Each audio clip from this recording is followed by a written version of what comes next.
1919년도 우리 대한민국의 국민을 2천만이라고 하시는 분들도 계시고 2천 몇백만이라고 주장하시는 분들도 계십니다. 어쨌든 약 2천만 명 중에 3.1 만세운동에 동참하고 기도하고 가서 희생하면서 목숨까지 버리기로 작정해서 참석한 사람이 200만 명에 불과합니다.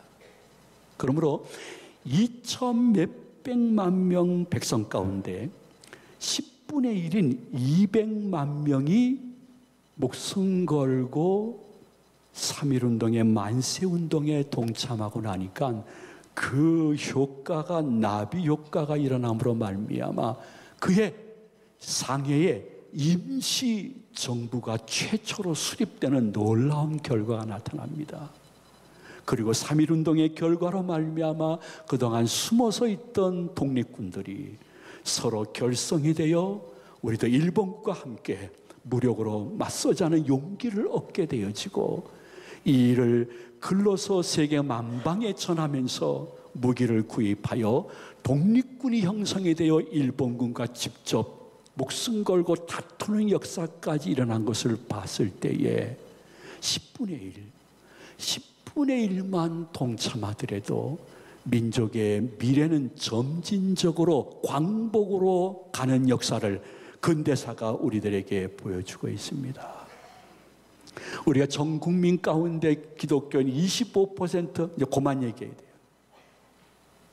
기독교인 가운데 정말 10%라도 자신이 먼저 땅에 떨어져 썩어져 많은 열매를 맺게 하는 한 알처럼 가정과 사회에서 특히 믿지 않는 분들 속에서 자신이 먼저 썩어지고 죽는다면, 자신이 먼저 희생하고 섬긴다고 하면, 자신이 먼저 불의와 타협하지 아니하고 끝까지 정직을 지키고 정의를 지킨다고 하면, 자신이 먼저 화해하고 조금도 인내한다고 하면 우리나라는 결코 부정적인 미래를 볼 만한 나라가 아니요, 하나님이 보호하사 우리나라 만세 애국가 가사가 그대로 적용되어지는 축복의 근원, 요셉의 창고 같은 대한민국이 될 줄로 믿으시기를 바랍니다. 그러기 위해서 항상 우리의 의식 속에 갱신의 의식은 무엇이냐면 나부터입니다. 그리고 내 가정과 내 교회부터입니다. 그것이 어디에 가서 무엇을 하든지 내가 떨어져 죽는 하늘의 미랄이 될 거야. 죽으면 죽으리라.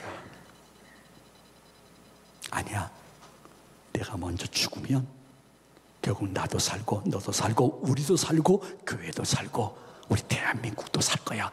나부터, 내 교회부터, 내 가족부터. 이것이 여러분에게 하나님의 성령의 은혜로 이 시간 영성으로 들어가는 축복의 주일 예배 되시기를 소망을 드립니다. 혹시 여러분 이런 거 생각해 보셨는지 모르겠습니다. 1919년 3월 달에 수없는 나날인데 왜 꼭 3월 1일이었을까? 이유는 무엇일까? 배경은 무엇일까? 이게 다 배경이 있더라고요, 보니까요. 원래 33인이 모여서 결정한 것은 3월 3일이었다고 합니다. 근데 공교롭게 고종 황제가 돌아가셔서 장례식을 치러야 됐습니다. 충혈사상으로 말미암아 어떻게 일제시대이기 때문에 고종을 국장으로 섬기지 못한다 할지라도 왕이 돌아가셨는데 우리가 거사를 치를 수가 있습니까? 이거는 안 된다고 생각합니다 하는 천도교 대표들의 말씀을 우리 기독교와 불교인 대표들이 받아준 거예요. 맞아요, 맞아요. 우리 날짜를 다시 조절합시다 하고 조정한 것이 3월 2일입니다. 근데 3월 2일로 조절했는데 33인 중에 16분 기독교인들은 우리한테는 좀 곤란합니다. 왜냐하면 3월 2일이 우리는 정기적으로 드리는 주일 예배, 주일 성수할 주일이기 때문에 저희들은 주일날 예배 드리는 것이 우선이지 그것을 대체할 것은 없다고 생각합니다. 이해해 주시면 좋겠습니다. 했을 때 천도교 불교인 대표들이 맞는 말씀이라고, 당신네들 그 믿음을 존중한다고 해서 3월 2일도 또 취소시켜 버렸습니다. 그리고 마지막으로 결정된 것이 3월 1일이었습니다. 그러므로 3월 1일로 결정된 그 내용 속에는 우리 기독교의 주일 성수 믿음, 주일 예배 절대 고수의 신앙이 낮게 깔려 있음을 역사는 우리들에게 입증해 주고 있는 것입니다. 그럼에도 불구하고 놀라운 일이죠. 조국을 위한 일이라고 하면 종파를 떠나서 아름다운 하모니를 이루며, 제가 일평생 여러분과 함께 목양하고 목회하면서 수없이 드렸던 말씀, 일보다 관계를 소중히 여기며 늦더라도 같이 가는 하모니의 모습이 삼일 정신 속에 포함되어 있는 것을 기억하면서 우리가 동시에 하나 더 기억하셔야 될 것은, 내가 기독교인 하나님을 아버지로 섬기는 성도라고 하면 우리가 화합하고 양보하는데 마지막 마지노선이 있다는 것입니다. 더 이상 양보할 수 없는 선이 있다는 것을 3.1운동 기독교 대표들이 보여주고 있습니다. 여러분 잘 아시죠? 그것은 주일 예배, 주일 성수만큼은 화합과 양보의 대상이 아니라는 것입니다.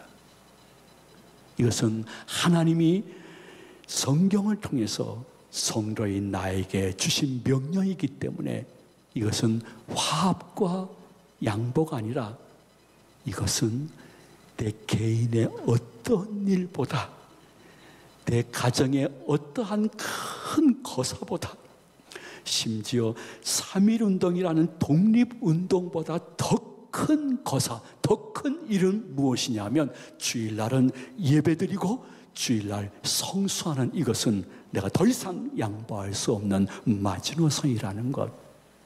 이것은 3.1운동을 일으켰던 대부분의 기독교인들이 우리들에게 피로 호소하는 내용인 것을 기억하시면서 여러분과 여러분의 자손들이 주님 재림하실 때까지 이 마지노선을 지킬 수 있는 권능이 계시기를 축복을 드립니다. 그것을 예쁘게 보시고 귀히 보셨던 아버지 하나님이 그 다음서부터 임시정부를, 독립군을, 그리고 선교사님들을 통해서 3.1운동의 모습을 사진과 글과, 그 중에 한 분의 선교사님은 동영상으로 찍어서, 지금으로 얘기하면요, 그래서 쭉 전 세계에 돌림으로 말미암아 광복의 때를 하나님이 조절하시는 역사적인 흐름이 우리 눈앞에 있는 것입니다. 근데 우리가 3.1운동을 논하면서 유관순 독립운동가 열사를 빼놓고 얘기할 수는 없을 것입니다. 근데 우리는 머릿속에 막연하게 유관순 자매는 지독하게 일제가 싫어했으니까 어떠한 독방에 집어넣었을 거야, 이렇게 상상하고 있는데 역사는 그렇게 증언하고 있지 않습니다. 유관순 열사가 들어가 있는 것은 여옥사, 여자 감방 8호 감방이었습니다. 그 8호 감방은 아주 넓어야 3평 이상이 되지 않았습니다. 그 안에 유관순과 함께 아주 젊은 자매 6명도 같이 7명이 그 8호 감방에 들어가서 누워서 잘 수 없고 웅크리고 자거나, 혹은 너무 여름에는 서로의 입김, 열기 때문에 견디기 힘들었고, 겨울에는 바싹 마른 자신의 몸들의 뼈가 부딪힘으로 말미암아 그 부딪힘이 괴로웠으며, 반복되는 고문과 심지어 이러한 여자들 결코 후손을 낳는 것은 일제의 수치다 하면서 단에서는 구체적으로 말할 수 없는 성고문을 시킴으로 말미암아 점점 반복되는 그 고문으로 유관순 열사는 18살에 세상을 뜨고 맙니다. 그 바로 감방에 있는 삼평 남직한 그곳에 있던 7명입니다.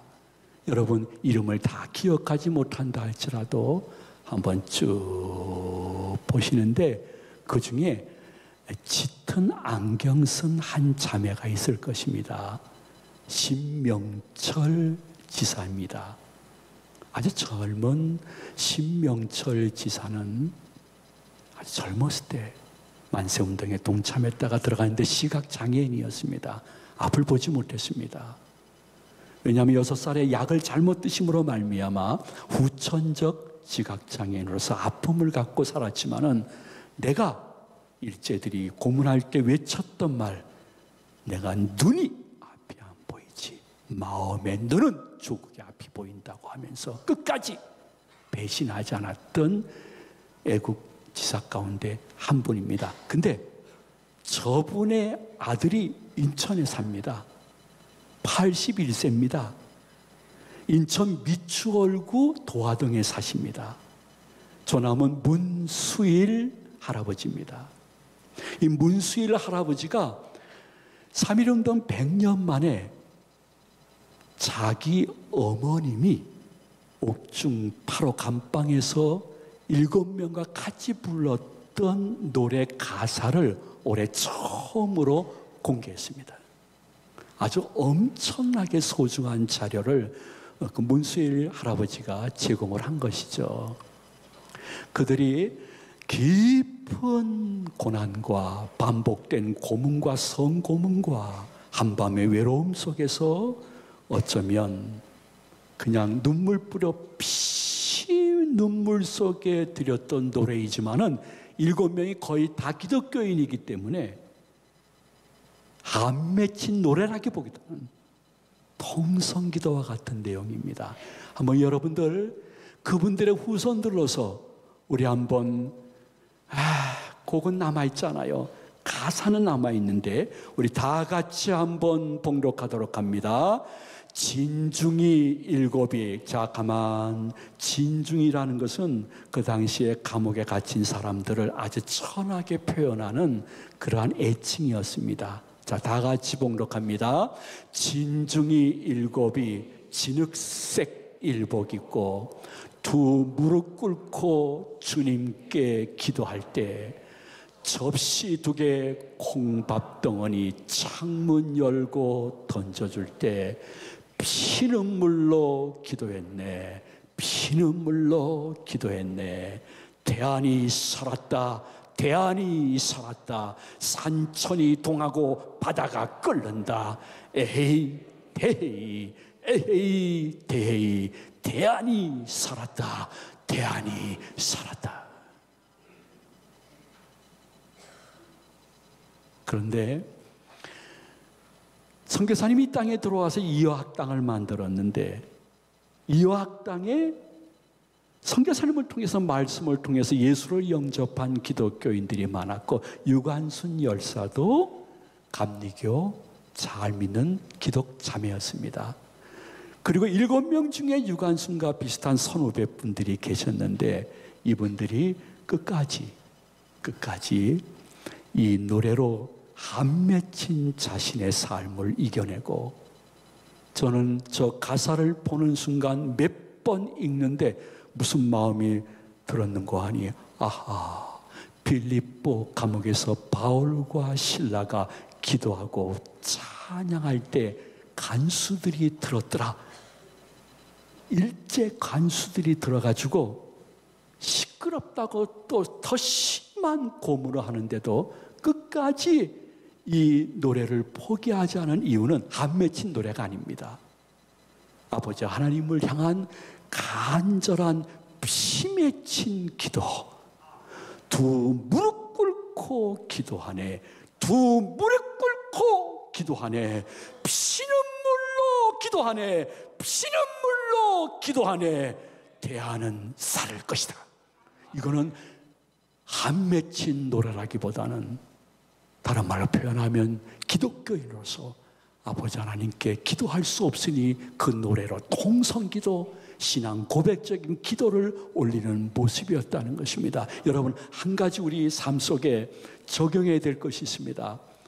우리에게는 놀라운 이상한 습관이 있습니다. 모든 일이 평범하고 좋을 때 식사기도 잘합니다. 지친기도 잘합니다. 근데 내가 감당하기 어려울 정도로 심한 고난이 겹불행으로 나한테 찾아왔을 때 시한할 정도로 기독교인들은 기도 안 합니다. 겹불행 당한 교인이 금요 심야기도에 와서 편안할 때처럼 계속 기도하거나 눈물 뿌려 기도하는 모습 보기가 힘듭니다. 왜냐? 왜 그럴까요? 고난에 완전히 자기가 잡혀버린 거예요. 기도 못하게 하는 세력에게 잡힌 거예요. 근데 유관순과 6명의 여자 자매 애국지사는 감당할 수 없는 그 상황 속에서 두 무릎 꿇고 기도하네. 피눈물로 기도하네. 대안이 살았다. 살을 것이다. 여러분, 지금 어떠한 혹 고난과 너무 감당하기 힘든 괴로움과 누구에게도 말할 수는 없으나 내 스스로 잠이 안 올 정도로 괴로운 그 문제가 있으면 유관순과 그 열사들이 보여주듯이 극한 상황 속에서 두 무릎 꿇고 기도하고 피눈물로 기도하다가 광복의 은혜를 받는 것처럼 여러분도 응답의 축복을 받을 수 있는 기도자들, 금요 시며 기도자들 되시기를 축원해 드립니다. 조국과 교회와 복음을 위해서 내가 혹 죽는 일이 있다 할지라도 육신에서 호련이 따져나 내 영혼은 영생과 천국에서 보상이 있음을 거짓말할 수 없는 예수님은 분명히 말씀하고 있습니다. 그러나 여러분들 가운데 죄송해요, 감방 다녀오신 분들 계시면 한번 그 환경을 생각해 보십시오. 그것에 7배나 더 더러웠고 치열하고 열악했던 1919년 거기서 감옥 생활한다는 것은 호텔 생활이 아니었습니다. 너무 열악했습니다. 그래서 33인 중에 한 분인 오화영 목사님은 감옥 생활하다가 딸에게 편지를 한번 띄울 수 있는 기회를 간수가 주었습니다. 그래서 딸에게 띄운 편지가 공개가 되었는데 다 말씀드릴 수는 없더라도 이러한 내용입니다. 딸아, 너무 내가 너한테 미안하다. 아무 도움도 못 주는 아비의 심정을 이해하고 너희 엄마를 좀 고향이나 어디 좋은 곳 한번 이렇게 소풍을 좀 같이 갔으면 좋겠다. 이게 아비의 심정이다. 그 다음에 애국 열사지만은 여러분, 이게 괴로운 거예요. 얼마나 거기서 콩밥으로 끼니 떼는 게 힘들고 부족했으면 딸아, 1원만 더 차입해다오. 지금 아니야. 차차 형편이 닿는 대로. 딸아, 1원만 더 차입해 줄 수 없니? 지금 아니야. 그냥 차차 형편이 다. 얼마나 치욕스럽고 얼마나 힘든 가운데 목사님이지만 동시에 인간으로서 견딜 수 없는 굶주림 속에 고백한 편지. 딸아, 1원만 더 차입해다오. 그러면서도 조국의 독립을 위하여 외쳤던 자신의 삶을 후회하지 않고 끝까지 지키며 우리 대한민국에 있는 교회가 일제 치하이지 않고 하나님 치하에서 자유롭게 예배드리기 위한 그러한 민족이 되기 위해서 끝까지 변절하지 않았던 원인은 딱 한 가지입니다. 그것은 무엇입니까? 오늘 찬양 부른 한민족 찬양대원들의 가사 속에도 나오고 오늘 찬양하라는 시온 찬양대 가사 속에도 나오지만은 그것은 예수 그리스도를 구주로 믿고 그분이 진정한 대한민국의 왕 중의 왕이요 주 중의 주님이라는 것을 믿는 예수 제일주의 신앙 때문이었던 것입니다. 저는 다른 설명을 할 필요가 없습니다. 오하영 목사님과 여러분 우리 모두가, 그리고 저도 언젠가 때가 되면 그렇게 해야 됩니다. 저희 할아버님이 독립운동하다가 2번 옥에 갇혀서 8년 옥중 생활을 했습니다. 저희 아버님은 공산당과 싸우다가 1년 옥중 생활을 했습니다. 저는 제 피 속에 어떠한 조국과 민족을 위해서 무슨 일이 있으면 감옥 갈 정도로 마음에 독한 마음을 가지고 늘 대기하고 있는 사람입니다. 물론 이 말이 실천되어야 됩니다. 여러분들도 마찬가지입니다. 옛날에 초대교회가 있었습니다. 사도 요한의 제자요, 초대교회 서문학교회의 감독인, 지금으로 얘기하면 담임 목사님 폴리갑이라는 분이 있었습니다. 그 폴리갑이 로마 황제가 왕이 아닙니다.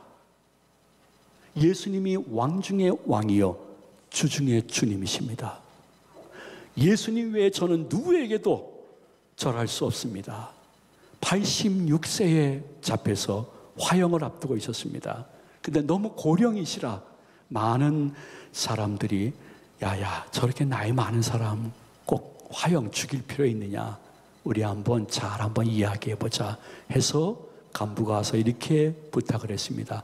폴리갑이요, 나는 나사렛 예수를 전혀 모른다고 한 번만 입으로 고백하십시오. 그러면 당장 특사로 내보내드리겠습니다. 그때 폴리갑 감독이 외쳤던 말은 세계 기독교사의 유명한 신앙 고백으로 남아 있습니다. 폴리갑의 이야기입니다. 화형을 앞두고 난 나사렛 예수 그리스도를 나의 구주로 믿고 왕으로 믿습니다. 내가 그분을 알고 그분을 섬긴 지 86년이 되었습니다.